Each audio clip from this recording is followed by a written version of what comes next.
Ate, pwede po magtanong? Ano po yun? Nakita niyo po ba yung kuya ko na ay maliit po siya? Oo, nandun sa kabilang street, nakita ko siya. Sige po. Sorry sa istorbo.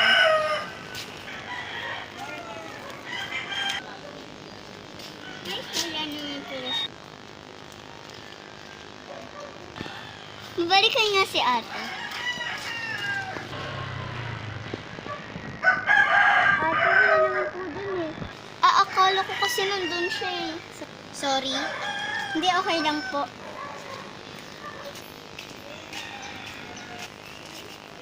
Kuya, andyan pala tayo. Ano na tayo? Sige, wait lang.